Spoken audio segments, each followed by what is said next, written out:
காரணமில்லாமல் காரியமில்லை. மனிதர்கள் செய்கின்ற பெரும்பாலான முடிவுகளுக்கு காரணம் அவர்களுடைய அச்சம், எதிர்காலத்தை பற்றிய பயம். இதைதான் புரிந்து கொள்ள வேண்டும். மந்தரை கைகேயின் எதிர்காலத்தை குறித்து நம்பிக்கை கொள்ளக்கூடிய அத்தனை விஷயங்களையும் அவள் ஏற்காத வண்ணம் செய்துவிட்டு எதிர்காலத்தை குறித்த பயத்தை கால சூழலோடு புத்திசாலித்தனமாக எடுத்துரைத்து வளைத்து விடுகின்றாள். அவ்வளவுதான் நடக்கிறது ராமாயணத்தில். அதன் பிறகு கதையே மாறி போய்விடுகிறது. ஒரு விஷயத்தை தர்க்க ரீதியாகவோ சில சூழல்களை கற்பனையாகவோ சொல்லியோ தவறாக புரிந்து கொள்ளும்படி செய்துவிட்டால் பிறகு இந்த மனம் அதிலிருந்து மீண்டு வராது. அதன் பிறகு இதுவரை எதற்கெல்லாம் சந்தேகப்படவில்லையோ அது அத்தனையும் நம்மை சந்தேகப்பட வைக்கும். பரதனை மாமன் வீட்டிற்கு அனுப்பிவிட்டு மூத்த பிள்ளைக்கு பட்டாபிஷேகம் செய்வது சாதாரணமானது. அதில் எந்த உள்நோக்கமும் இல்லை என்று இதுவரை நினைத்தாள் கைகேயி. அது கணவன் தசரதன் செய்த திட்டமிட்ட சதி என்று நம்ப வைத்தவள் மந்தரை. அதில் அவள் வெற்றியும் பெற்று விடுகின்றாள். இந்த நிமிடத்திலிருந்து கைகேயி வேறு பெண்ணாக மாறிவிடுகின்றாள். ஆனால் தெளிவு இல்லை, பதற்றம் வருகிறது. இன்னொரு உளவியலையும் நுட்பமாக கவனிக்க வேண்டும். பொதுவாக சாதுவாக இருக்கக்கூடியவர்கள் மனதை யாராவது திரித்து விட்டால் அல்லது தானாக தவறாக புரிந்து கொண்டு தெரிந்து விட்டாலோ அதன் பிறகு அவர்கள் நடந்து கொள்ளும் முறை முற்றிலும் மாறுபட்டதாக இருக்கும். இவரா இப்படி நடந்து கொள்கின்றார் என்று சொல்லும்படியாக இருக்கும். கைகேயினுடைய நிலையும் அப்படித்தான் இருக்கிறது. அவள் எல்லோரிடமும் அன்பு படைத்தவளாக, குறிப்பாக தசரதனிடமும் ராமனிடமும் மிக்க அன்பு கொண்டவளாக தான் இருந்தாள். ஆனால் மந்தரையால் அவள் நல்ல மனம் திரிக்கப்பட்டவுடன் சாதுவான அவள் முற்றிலும் மாறுபட்ட சாகசக்காரியாகவும் பிடிவாதக்காரியாகவும் தன்னுடைய நோக்கத்தை தவிர வேறு எதை பற்றியும் காது கொடுத்து கேட்காதவளாகவும் மாறுவதை கவனிக்க வேண்டும்.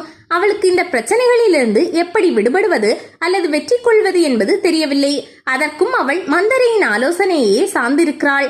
தான் பற்ற வைத்த நெருப்பு கைகேயின் மனதில் எரிய ஆரம்பித்து விட்டது என்பதை தெரிந்தவுடன் மந்தரை மிக ஜாக்கிரதையாக மற்றவர்கள் ஆலோசனைகளால் அந்த நெருப்பு அணைந்துவிடக் கூடாது என்பதற்காக ஊதி ஊதி பெரிதாக்குகிறாள். தன் சொல்லுக்கு தகுந்தது போல கைகேயியை ஆட்டி வைக்கின்றாள். இதிலிருந்து தப்பிக்கின்ற உபாயத்தை உனக்கு சொல்ல மாட்டேனா? நான் சொல்கின்றபடி செய்தால் நிச்சயம் பரதன் நாடாழ்வான். நீ இந்த அரண்மனையில் சகல விதமான செல்வாக்கோடு வாழலாம். அதன் பிறகு உன்னைத்தான் எல்லோரும், அதாவது கோசலை தசரதன் உட்பட சார்ந்திருப்பார்கள். அதன் பிறகு நீ வைத்ததுதான் சட்டம். இதன் மூலமாக நீ உன்னுடைய தாய் தந்தைக்கும் உறவினர்களுக்கும் நல்ல விஷயங்களை செய்யலாம். உன்னை மகாராணி கோலத்தில் பார்க்கும் எனக்கும் நிம்மதி என கைகேயிக்கு ஆலோசனை சொல்கிறாள். இங்கு அருமையான 2 கம்பன் பாடல்கள்.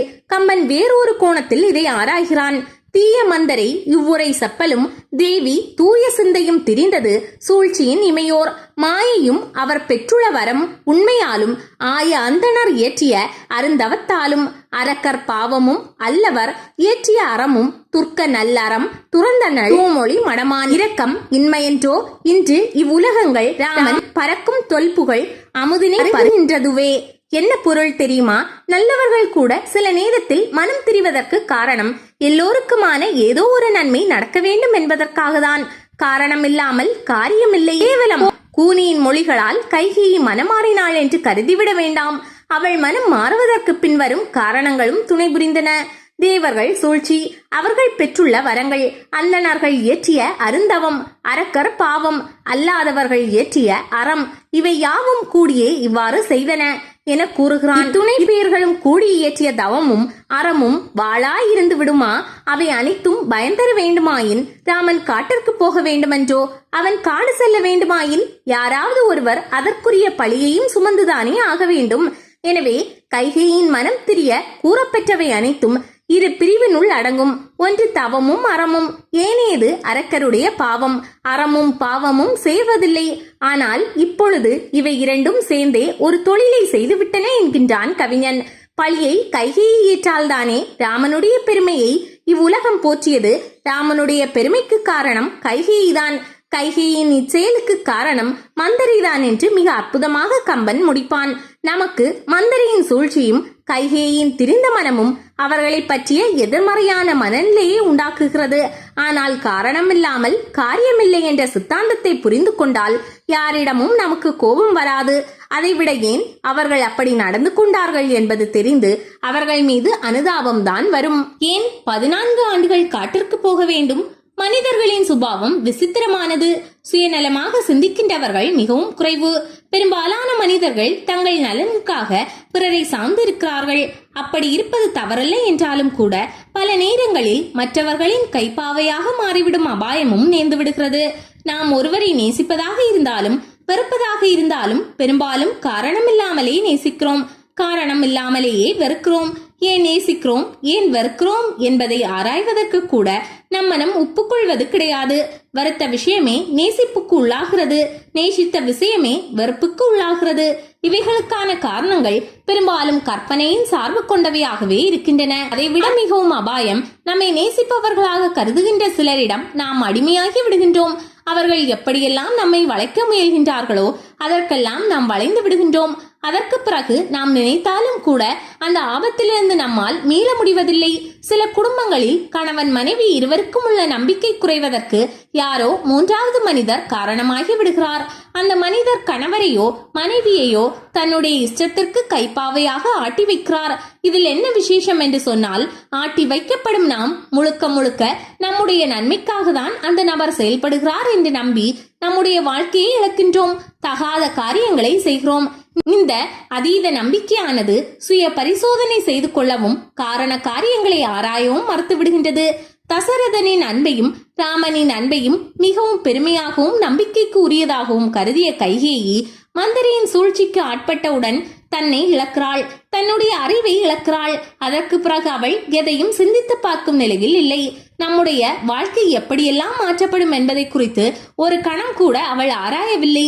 அவள் தன்னை முழுமையாக தன்னை ஆட்டி படைக்கும் மந்திரையிடம் ஒப்படைத்து விடுகிறாள். அதனால் தசரதனின் சமாதானங்களையோ தன்னுடைய மகன் பரதன் தன்னுடைய நடவடிக்கைகளை எப்படி எதிர்கொள்வான், தான் செய்கின்ற காரியங்களில் அவனுக்கு மகிழ்ச்சி ஏற்படுமா, தான் இதுநாள் வரை நேசித்த ராமன் தன்னை பற்றி என்ன நினைப்பான், ராமனின் தாய் கோசலை தன்னை பற்றி என்ன நினைப்பாள், இந்த அயோத்தி மக்கள் தன்னை பற்றி என்ன நினைப்பார்கள் என்பதை பற்றியெல்லாம் அவள் கொஞ்சமும் கவலைப்படவில்லை.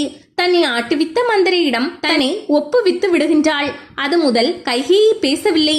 கைகேயின் வாழ்க்கையை மூன்றாவது மனிதராக அவள் வாழ்க்கையில் வேலைக்காரியாக நுழைந்த மந்தரை தீர்மானிக்கின்றாள்.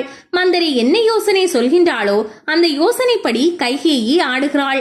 இதுதான் பல குடும்பங்களிலும் நடக்கிறது என்பதற்காக தான் இத்தனையும் நாம் ராமாயணத்தோடு இணைத்து பார்க்கின்றோம்.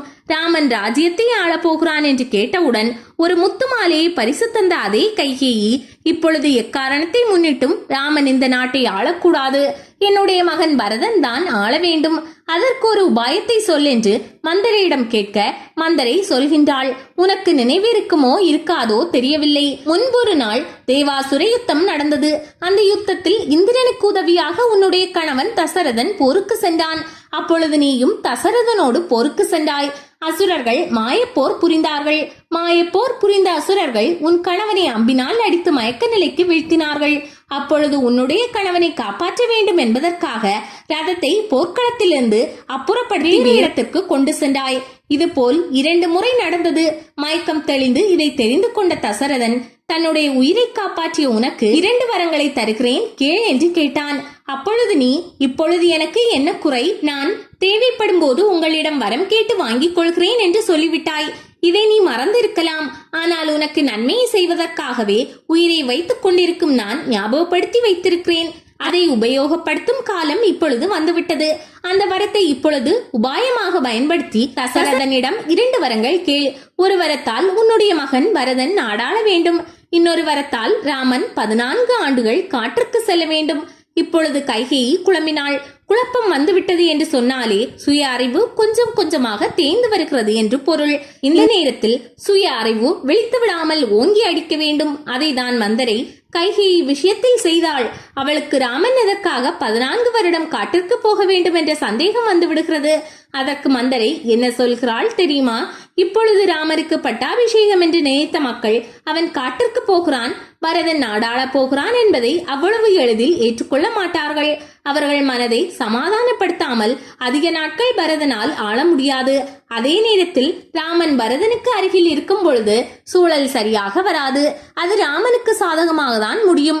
எனவே ராமன் அயோத்தியில் இருக்கக்கூடாது, கண்காணாத இடத்திற்கு சென்று விட வேண்டும். அவனுடைய மாமன் வீட்டிற்கு சென்றாலும் அவன் எங்கே இருக்கிறான் என்பது மற்றவர்களுக்கு தெரிந்துவிடும். அவன் காட்டிற்கு சென்று விட்டால் காட்டில் அவன் எங்கே இருக்கிறான் என்பதை கண்டுபிடிப்பது மிகவும் சிரமம். இவ்வளவு அறிவாளியா மந்தரை என்று கைகேயி வியந்து பார்க்க மந்தரை தொடர்கிறாள். கைகேயி, மக்களிடம் ஒரு மனநிலை உண்டு. அவர்கள் எந்த விஷயத்தையும் மறக்க கொஞ்ச காலம் தேவைப்படும். அந்த காலம் கடந்துவிட்டால் பழைய விஷயங்கள் கூட அவர்களுக்கு நினைவுக்கு வராது. அதற்குதான் 14 வருடங்கள். ராமன் என்கிற விஷயத்தை இந்த கால இடைவெளியில் அவர்கள் மறந்து விடுவார்கள்.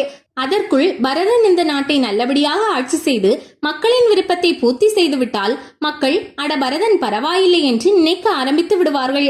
மறுபடியும் ராமனே வந்தாலும் கூட மக்கள் பரதன் ஆட்சிக்கு எந்த ஆபத்தும் வந்துவிடாமல் துணையாக இருப்பார்கள். பரதனின் பிள்ளைகளும் இந்த கால அவகாசத்தில் அயோத்தி மக்களின் அன்பை சம்பாதித்து விட்டால் பரதனின் பிள்ளைகள் அவனுடைய பிள்ளைகள் என்று ராஜ்யம் போகும். இனி ராமராஜ்யம் இல்லை, பரத ராஜ்யம்தான் என்பது உறுதியாகும். அதற்கு ராமன் இங்கே இருக்கக்கூடாது. 14 வருடங்கள் காட்டிற்கு போய்விட வேண்டும். புரிகிறதா?